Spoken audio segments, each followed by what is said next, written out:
college football preview video. Today we're taking a look at another Week 5 matchup.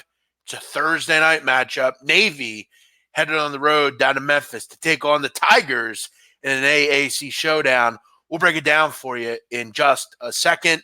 As always, if you're new around here, please hit the like button so you never miss a show, and a subscribe button and hit the subscribe button so you never miss a show. Make sure you take a look at all the videos we do, and make sure you join us for the mega preview Week 5 every Wednesday, 8 p.m. Eastern, here on the channel.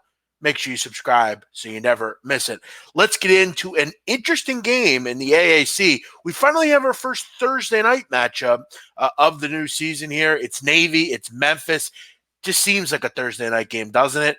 We've seen these two teams play before, and Navy, it's been a weird year for them. You look at Navy, only played 2 games so far. It's definitely been an odd season. They started out the season on the 31st of August, beat Holy Cross 45-7, and then they didn't play till the 14th of September, beating East Carolina 42-10. They had a bye week last week, and now they're back to play Memphis on a Thursday night, and they won't get a bye week for the rest of the season. Obviously, late season playing Army in the Commander-in-Chief Trophy game. So, it's been a weird year. We've only seen them twice, and they've been very effective in both games, putting up 87 points and only giving up 17. This offense has looked really good, and what I like to see down in Annapolis is Malcolm Perry has been quoted as said he's excited about this new offense. And it's interesting because not a lot of people know this, but Navy's throwing the football a little bit more. In fact, you look at that game against East Carolina, they had 153 passing yards in that game. Perry was getting out in space. He became kind of a dual threat quarterback, and he accounted for 6 of those 7 touchdowns against the Pirates. He really was quoted as saying recently on radio that he feels really good. He likes the new offense. He likes the fact that Navy's willing to let him be the quarterback he wants to be and throw the football a little bit more. Ivan Jasper has allowed him to throw the ball downfield. Obviously, the triple option is still a focal point of the offense, but the run heaviness has not been as heavy this year. And I'm excited to see how it performs against a Memphis defense that is first going to be without one of their better cornerbacks in Chris Claybrooks. This is another team that we really haven't seen a ton of, Memphis. They obviously had that first game of the season where they beat Mississippi 15-10 in kind of a drag-it-out clock type of game. But then they come back, they beat Southern 55-24, and they beat the Jaguars of South Alabama 42-6. So you really haven't been tested too much. I think this is going to be a tough game for Memphis. They're already without their leading rusher from last year, Patrick Taylor. And, it's been kind of an interesting season so far for Brady White.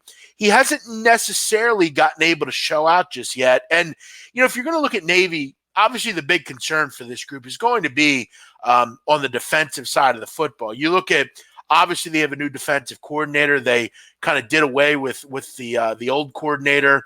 They brought in a guy from Kennesaw State named Brian Newberry, who, if you know anything about Kennesaw State, very good defensive group. They played a 2-4-3-4, or what was it? I think they played a 2-4-5 down there, which is kind of interesting. Kind of went with, the heavy kind of 3-4 principles. So, you look at that defense, you expect it to be better. They have a leading tackler back. I look at this game and I think for the most part, I think it's going to be more low scoring than people might think. I mean, Memphis has been a very run reliant football team, even without Patrick Taylor. They've done a nice job at running the football. And you have to think with this scheme that they're going to face tomorrow, they may look to face it and run a little bit more. You look at that last game against South Alabama, they had some big rushing attacks. They had 2 running backs that had over 100 yards rushing. We know Navy is going to stick to the run. And I've talked about how difficult it is to face a triple option team. Now with the addition of the passing game for Navy, makes it even more of a difficult football game for Memphis. There's just not much tape on Navy right now.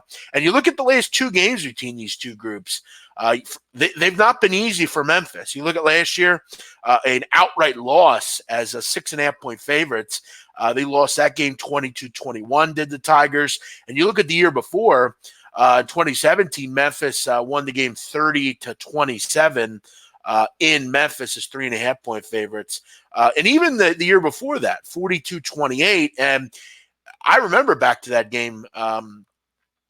Memphis scored a late touchdown Navy scored a late touchdown. They actually won that game to kind of get to, that was the year where Navy was really good. But, Memphis has struggled with Navy over the last few seasons. And I don't think this is going to be any different. I think this Navy football team is really interesting. I think they're going to have a pretty solid year this year. And they already have 2 wins under the belt. I'm not running to the window to jump on Memphis right now as 11-point favorites. I just don't know if their defense is going to have much success against this triple option. It never usually does. I'm going to go with Navy plus 11 here in this spot. And this is likely going to be a play for me. I like the spot for the Naval Academy. Kenny Amatololo is a terrific football coach. I'm excited about this new offense with Malcolm Perry. Just an interesting, athletic, great player. It's just that simple. He really gave Memphis trouble last year. I'm going to go with Navy plus 11 here to get the cover against Memphis. Thanks as always for watching. As I said, if you're new around here, make sure you hit the subscribe button so you never miss a video.